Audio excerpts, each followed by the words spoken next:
大家好，我是冒险猪。今天来到濑户内海8日行的第2天，也终于来到我心中期待很久、一直很想来的地方——仓敷美观。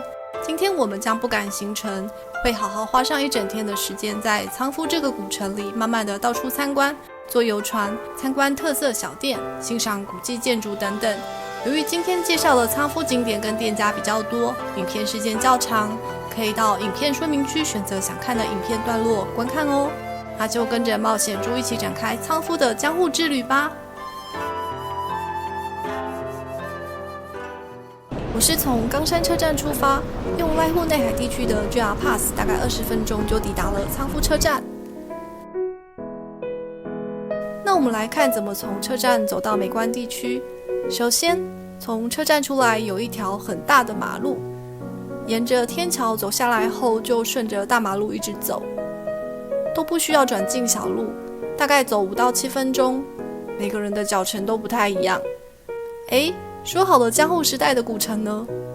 就是这里，让我们左转进去吧。此时就会发现房子开始都长得不一样了。我们抵达了美观地区，这个路口真的很神奇。一进去后，整区的房子跟仓敷川都是保留着古代时候的样子。这里也被指定为传统的建筑物群保存地区。那就让我们开始走进这个街角进去逛吧。现在的时间是早上9点15分左右，店铺大多还没开始营业，可是观光客都已经陆陆续续出现在街道上了。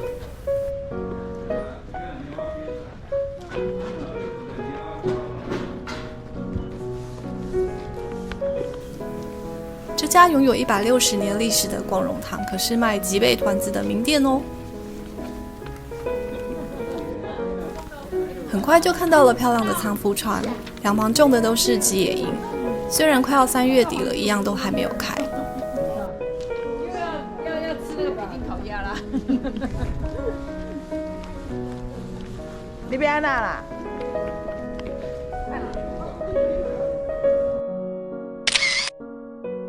这一栋被常春藤爬满的建筑物是在大原美术馆旁边的咖啡厅，是昭和34年由仓敷这边的望族大原家的大原总一郎开设的，好像欧洲的老房子，真漂亮。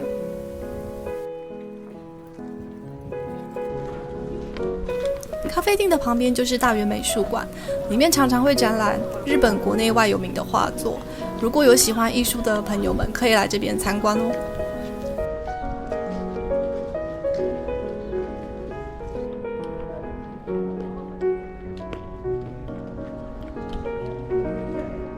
接下来我要来买仓敷游船的船票，听说很容易就额满，所以动作要快一点。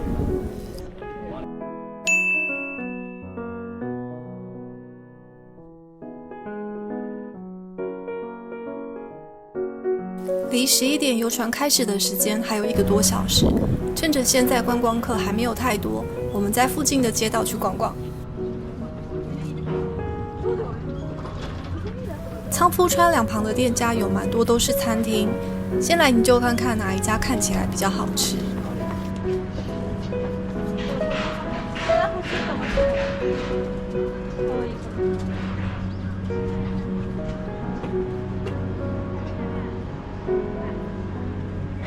好像看起来都还好。河川旁边用纸伞来装饰，好适合。我觉得日本真的很会装置艺术。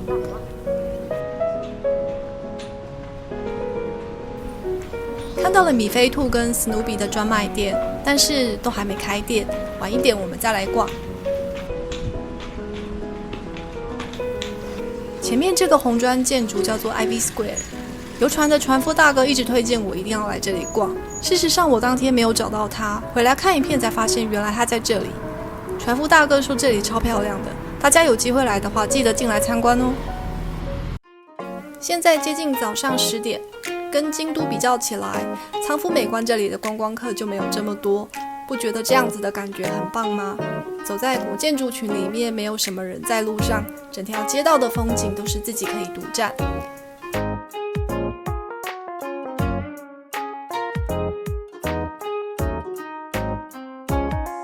这个坡道走上去就是阿智神社，走上去要爬一点坡哦。前面的高田屋是仓敷这里很有人气的串烧店。美观这里的店铺都是利用100年以上的古建筑内部整修后，有的作为餐厅，有的贩卖商品，也有一些手作体验的小工作室等等。大概再晚一点点，巷子里的店家就会开始营业，观光客也会开始慢慢变多。如果有喜欢摄影或是拍照的朋友，来仓敷的话，可以提早一点点来，趁街道上的人还不多的时候，尽情的拍照留念。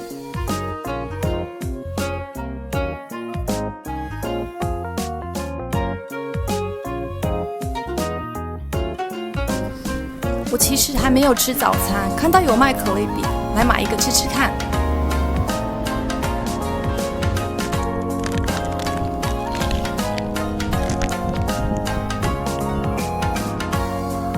晴天之国冈山产了很多好吃的水果，这一间仓敷陶瓷是当地算有名气的甜点屋，都是用新鲜水果作为材料，难得来一次就吃吧。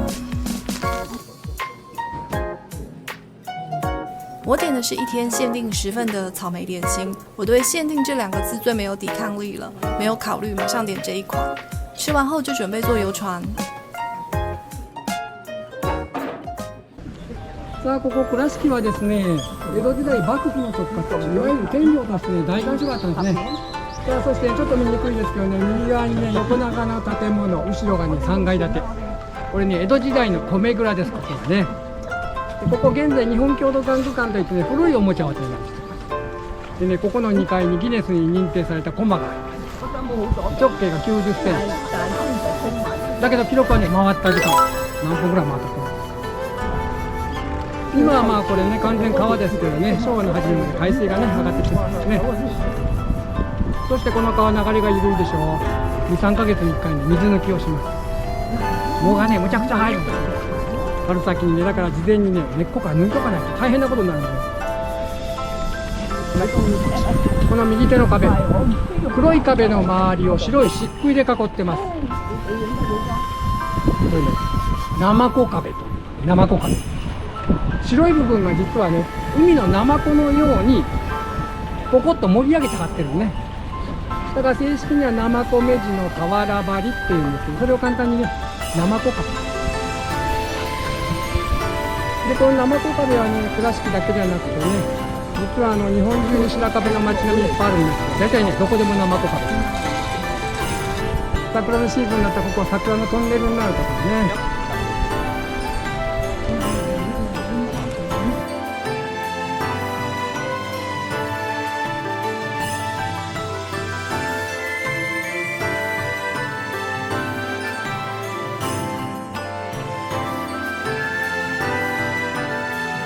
さあここから見るね、正面の景色もね、綺麗でしょう。ビューティフルフォトスポットね。ここね、電信柱とか電線がないんでね、すぐ絵になる場所ですね。ドラマとかね、時代劇と。代表作はね、正面の橋の上でね、佐藤健の「流浪に剣心」ね、撮影。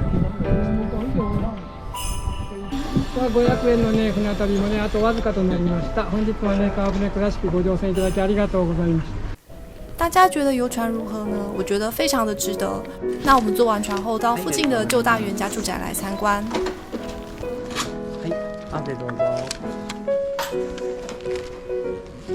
门口一进去的这些字联，我好怕撞到他们，用坏要赔钱。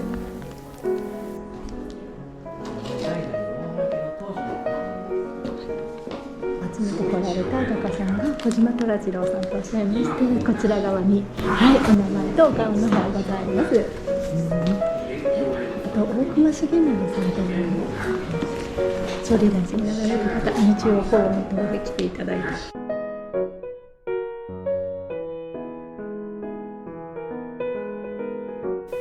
大原家是出生于仓敷的豪商，做纺织生意变得非常的有钱。但不仅仅是有钱，据说也对仓敷这一带有许多的贡献，盖医院、孤儿院等等，做了很多慈善事业。这里就是原本大原家的房子，很多代都住在这里。对面的大原美术馆也是他们家创立的。只是坦白说，大原家里面有很多地方都禁止入内，可以参观的部分也都改建过，以介绍大原家的家族为主。我自己是对这一类的展示没有这么的有兴趣。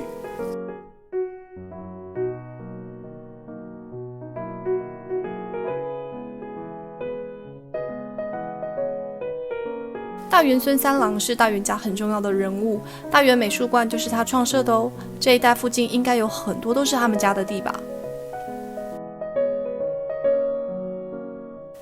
这一间和室房间是整个大原家比较能够感受到过去18、19世纪生活感的地方，保留着原来的样貌跟日式庭园。整个大原家就是大概这样。仓敷这一带的老屋文化才蛮多间的，如果是喜欢看老房子的话，我觉得没有一定要来这里看。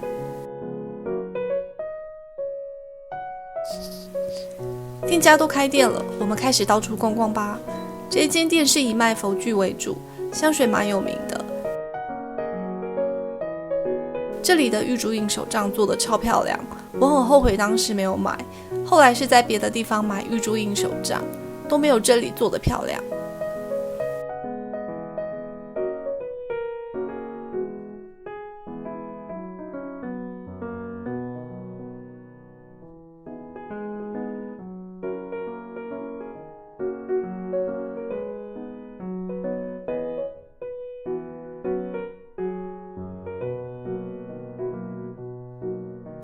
突然被这一间店面吸引了进去，里面都是卖玩具，这里可以找到很多人小时候的回忆吧。而且这里的玩具都不贵，店面虽然有一点古老，可是摆设都很干净整齐。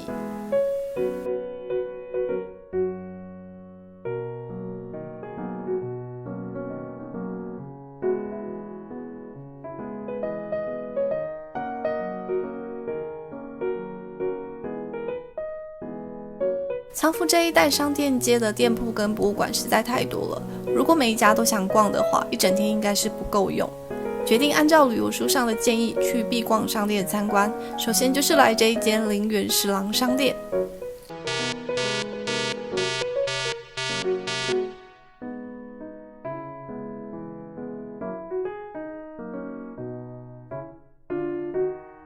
跟大家报告一下，林原十郎商店这边有很多设计的很精致的小东西，看了就是会忍不住想买，一不小心就会喷掉很多钱。纸胶带、小书签、衣服、包包、帆布袋等等，这里什么都有。纸胶带上面的图案实在太多选择，有选择障碍的人会很想全部都买下来。事实上，我后来发现我在仓敷这边感觉没买什么东西，一整天也喷掉了至少2万日币。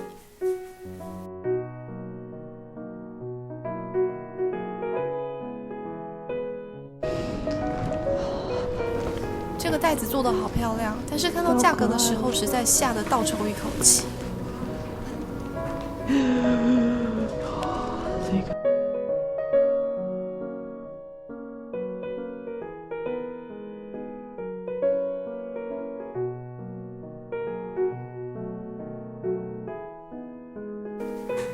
这些猫咪设计的纸胶带、小卡片等等，后来发现在其他商店也能看到，价格都一样。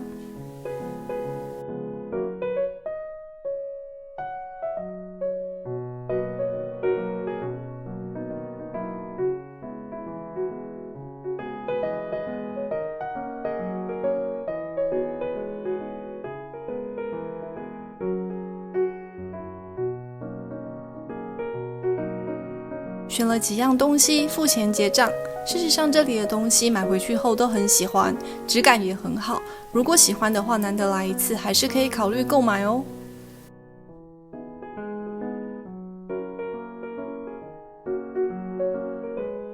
这一间有临安冈山西少和牛店也是人气指数很高，专门卖黑毛和牛料理的店，看起来就很厉害，排队的人超多。懒得排队的我，下次再来吃吧。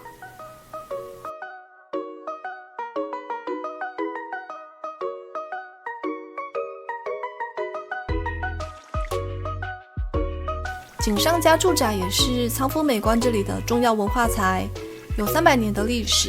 之前花了10年的时间重新整修完成后，去年才又重新开放参观。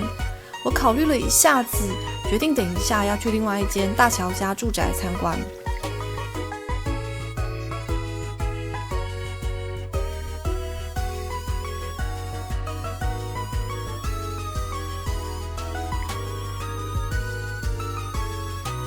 平翠轩也是仓敷当地蛮有名的食材店，又是一个容易让人喷钱的地方，每一样看起来都好好吃。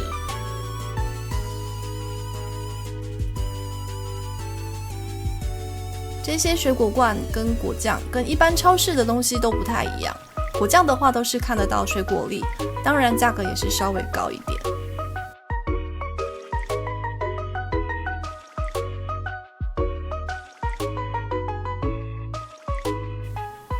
调味料区，当时我一度很想买这个炒饭酱，感觉拿来炒菜、炒饭、炒面就会很香，而且单价也不是太贵。但是我很怕它在行李箱里面打翻会造成悲剧。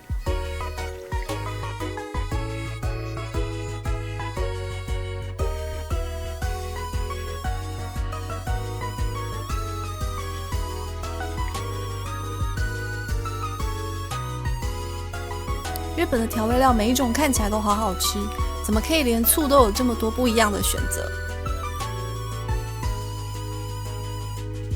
高级版的拌饭香松，这里的东西都是跟超市的东西不太一样，比较高级跟精致一点。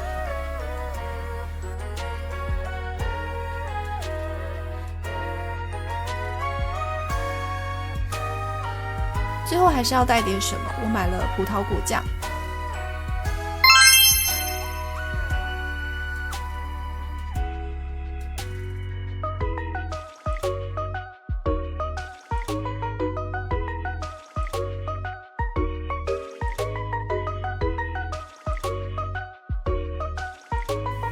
再来也是旅游书上介绍一定要来逛的如竹堂，仓敷最有名的 MT 纸胶带专卖店就是它。除了纸胶带外，还买了很多其实平常根本用不到，但是看了就是会想买的 memo 纸、小卡片、贴纸等等。对文具产品没有抵抗力的人，进这一家店前，记得要先把自己的手指给捆起来，不然会全部都想要放到篮子里面。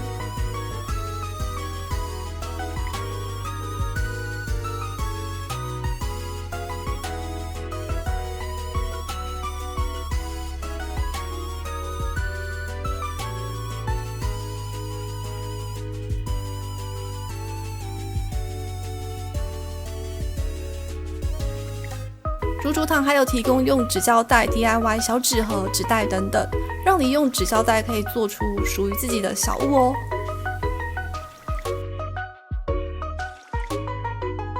纸胶带多的我看得眼花缭乱，而且每一款的设计都很漂亮，也有不同的尺寸。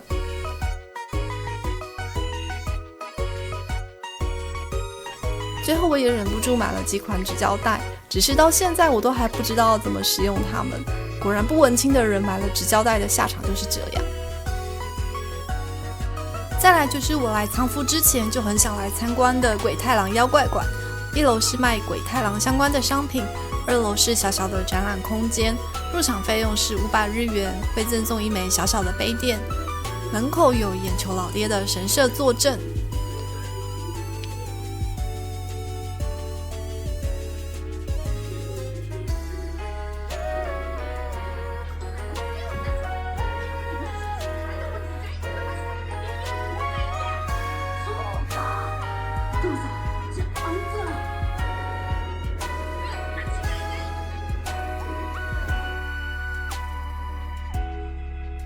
墙上公布了很多鬼太郎的秘密，仔细看都还蛮有趣的。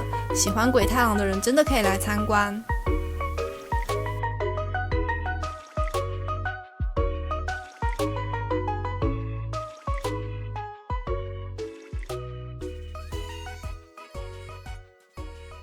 大家有看今年2月上映的《鬼太郎诞生咯咯咯之谜》电影吗？意外的很好看。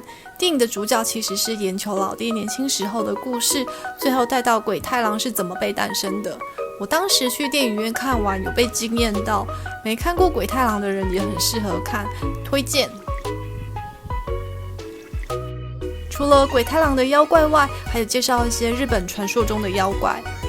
妖怪其实就是人心中黑暗面的化身，黑暗只要一直存在，妖怪就不可能消失。看完妖怪后，我们接下来要走温馨路线，所有大朋友跟小朋友都喜欢的史努比专卖店。店里面呢都是仓敷限定版的史努比商品，很精致又实用，也有很多适合拿来送礼的小物。仓敷因为以产丁宁布出名，所以这里的商品都是牛仔色，是其他史努比专卖店买不到的。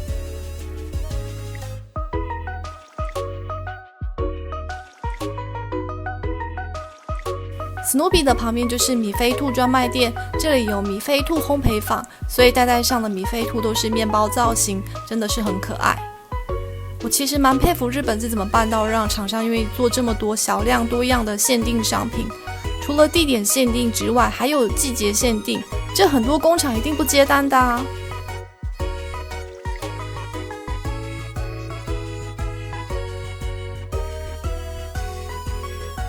如果大家有看其他网络上介绍仓敷的店家的话，应该都有介绍一间卖有牛仔色冰淇淋跟肉包的店铺，就是这间有名的仓敷丹宁街的店家。这间店呢，贩售仓敷儿岛产的丹宁裤、衣服之外，更有很多的包包跟小物等等。如果喜欢丹宁产品，可是却没有时间去仓敷儿岛地区的话，就来这间店逛逛。店铺旁边的小巷子里面就有卖牛仔色冰淇淋跟肉包的窗口，还有卖其他的点心。最后我们再去看一间仓敷当地有名江户时代留下来的古宅，那就是大桥家住宅。这里的位置跟刚刚逛的商店街的地理位置是反方向，所以我们放在最后一站参观。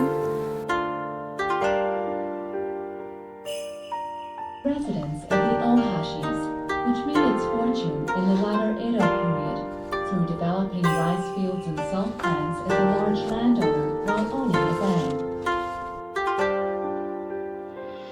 大桥家是武士的后代哦，祖先的原本姓氏叫佐佐木，后来才改姓为大桥。战国时代的时候是丰臣家的武士，后来丰臣势力衰微后呢，在京都待过一段时间，在1704年的时候就移居到了仓敷这边，靠着开发青田跟盐田赚了很多钱，就变成了当地有钱有势的家族啦，也因此有能力盖豪宅，好房子才能保存到现代，还有很多珍贵的收藏品。